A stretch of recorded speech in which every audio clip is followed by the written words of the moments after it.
Hey everyone, back here working on Green Bastard, and what am I working on today? Well, fuel again. Um, I was on a pretty lengthy road trip, and if you've seen my other videos, I've got a twin pump set up here, PHR, Powerhouse Racing hanger, and I've had it installed for about, let's call it 8 months, maybe six to 8 months, and so I'd taken a couple of shorter road trips, about 3 hours, 3 to 4 hours in length, and driven the car around town. And all that accounted for probably close to 4,000 miles worth of use on the pump. Now, part of that time was when I had it hooked up in a single pump format for a short period of time before I decided that wasn't flowing enough fuel. I went to the double hanger setup. All that to say, I was driving back from visiting family during the holidays, and it was a pretty long trip, about 8 hours.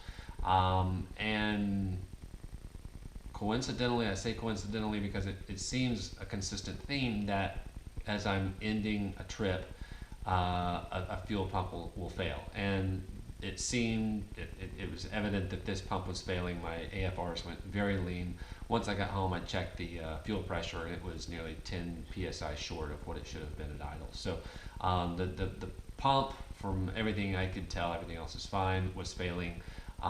Started the car up 3 hours later after everything cooled down, and it started acting fine, but that doesn't give you any confidence for the next time you're out. So out with that pump. Now, I did have just a general concern around, did I get a faulty, not a faulty pump, but did I get a counterfeit pump? So, it's a Walboro, 525 Hellcat TI Automotive pump. Everything about it seemed authentic from the paperwork that it came with, but I guess there's no guarantees that it was or wasn't. There's nothing about it that screamed or screams counterfeit to me. It looks very similar to so this is the Hellcat without a check valve, the F9000295. Seemed to work fine up until it didn't. And the thing of it is this is not the first pump I found two before I upgraded. I found two. One was an Automotive, one was an AEM. 340 liter per hour pumps had either failed completely or stopped producing the amount of fuel that they claimed to be able to produce after some amount of use. And some amount of use on this car would probably be 6,000 miles or less, a year or less on each. And that kind of got the wheels turning in my mind. And I just generally feel like these pumps running at full tilt all the time, as I have had these set up, just are not up to the task. And so, as a countermeasure, what I decided to do was install PWM, or pulse width modulation, which would be facilitated through the Hall Tech for my next pump. So on this new pump that I've put in, the secondary pump was fine, of course, which was nice because if I had have been stranded, I could have simply activated the second pump for the rest of the drive home. But luckily, I was 2 miles from my house on city streets, so limping at home was not an issue on the failing pump. But I replaced that failing pump with a Walboro or TI Automotive. Like 9000274, I believe it is, which is like a 450 or 480, known as a 450 or 480 by many people. And that's also the pump I have for the secondary. I decided not to go with another big, 525 Hellcat pump just because I didn't think it was necessary. The amperage draw and everything else is, given I have two pumps, didn't think I needed the extra pumping power. And the 450 is a tried and true pump that's many years old, very common, and so I'm really just trying to look for the pump that will fit my application and both flow a lot of fuel and be reliable and durable over the long haul. So PWM is the setup that I'm going for, and so I had to change some things around, and I'll show you what that looks like. So here we are in the interior of the car, and I've got it all taken apart, the glove box, center console, and it's kind of a mess. But first things first, let's all take a moment to recognize that this is a Lexus GS, a 1999, and other than the subtle hum from the electronic throttle control under the hood, and the key is on, it is silent, meaning I have finally won the battle against the 20-plus-year-old climate control actuators. That is noteworthy. Okay, but why we're here. So the solid state relay located down here is what I'm using to control the pump.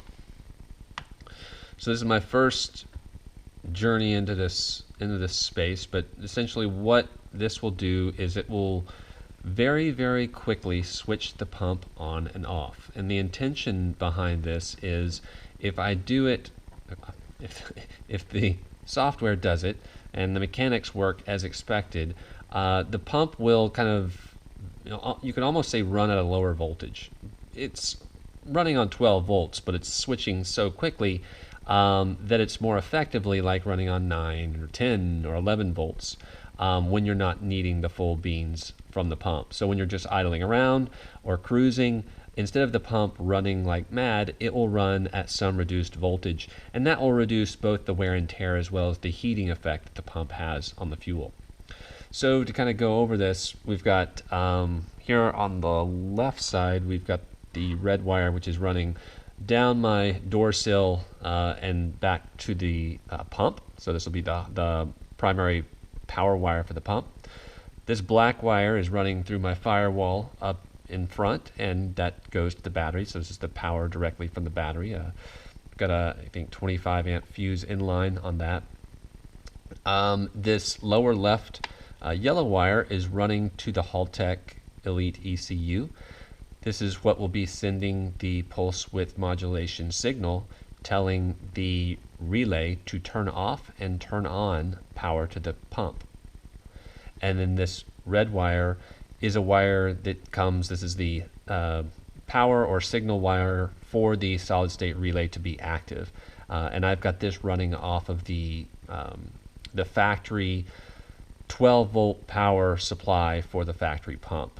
So with the key on, this is energized, and therefore the solid state relay is energized and ready to run the pump. But you don't hear the pump, and the reason you don't hear the pump is, and the reason you see zero fuel pressure here is because I do not have any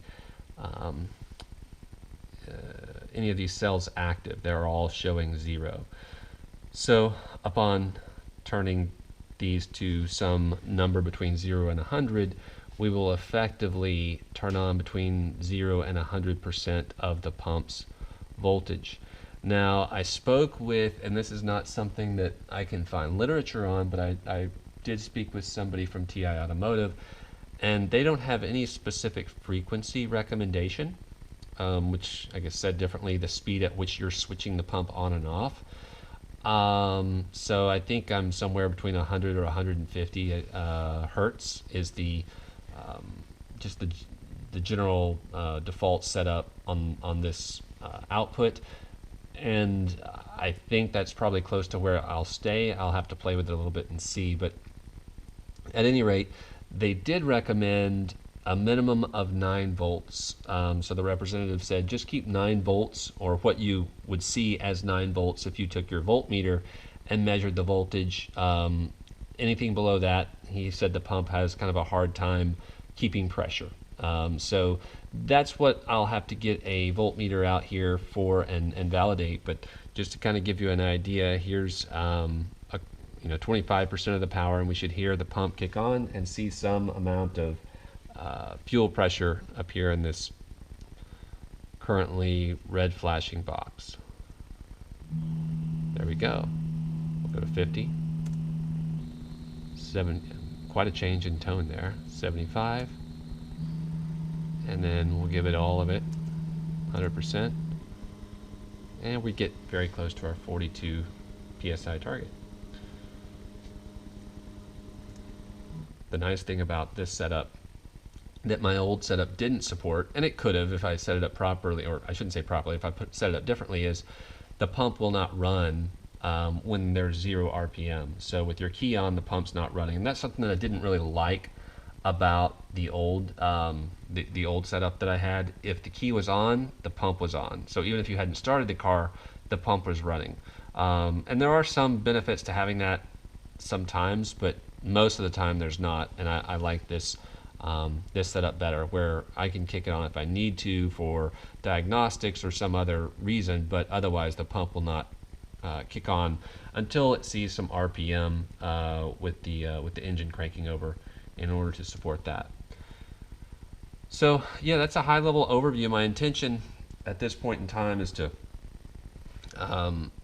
I have to do some final, I have to put the thermal paste down on the solid state relay, double check a couple of my wire routes, do some cleanup of the wiring itself, and then it looks like there's a really nice spot over on the passenger side kick panel where I think I can fit this this relay and heatsink. The heatsink is really bulky, and frankly I don't know how hot this is going to get. This is a 100 amp relay, but the reality is you know, I'm switching a pump that I think has a maximum amperage of about 25, so I won't be using but a quarter of this. But I was, you know, I was a little bit worried about it getting hot if I didn't have a relay, a heat sink.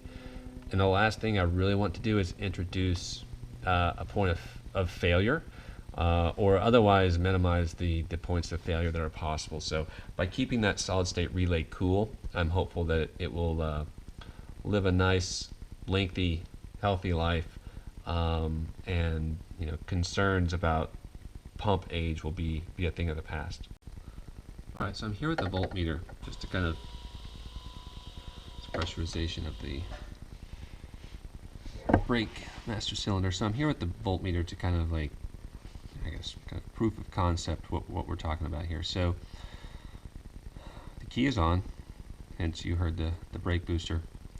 If I check this lower trigger, or I guess the power for the relay that's coming from the fuel pump, the factory fuel pump wire, since the key is on, this should be hot. So let me ground this, and yep, we see 12.2 volts.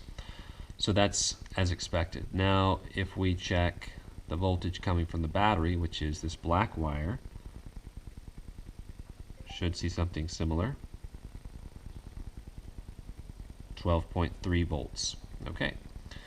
Now if we check the wire that's going to the pump, the power wire to the pump, since it's not on, we should not be reading anything, and that's correct. No voltage going through.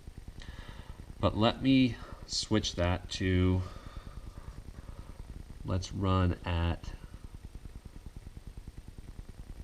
50% here.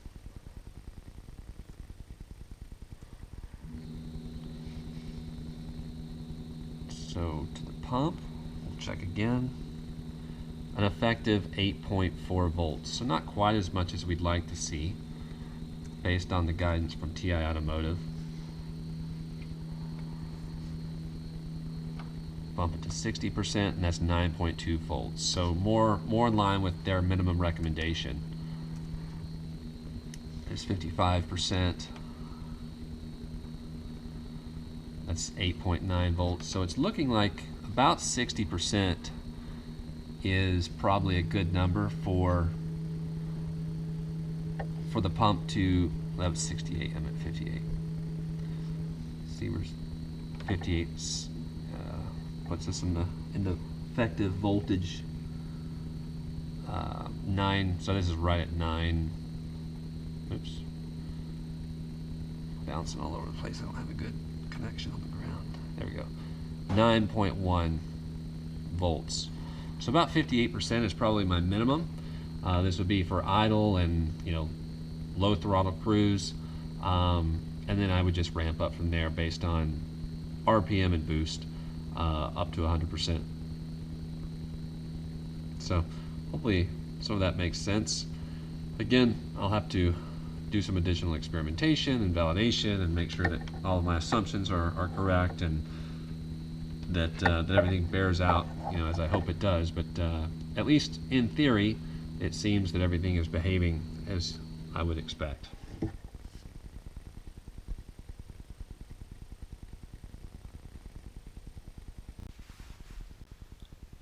All right, so a couple comments I want to make before I close the video.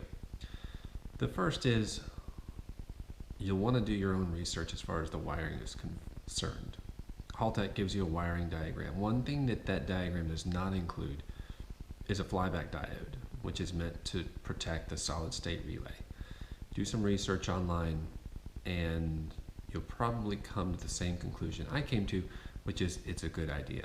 So I didn't go over it, but within my circuit is a flyback diode that protects the solid state relay. The other component, which will come if you get a Haltech solid state relay, it'll come with it, is a 1K ohm resistor, pull-up resistor that goes between your relay power and the ground wire, the ground trigger, the triggering wire that comes from the Haltech. I didn't go over those things, but those are in my wiring setup.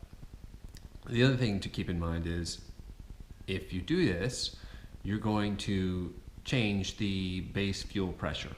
Essentially, by reducing the speed of the pump, all other things being equal, you're going to have less pressure than you had before.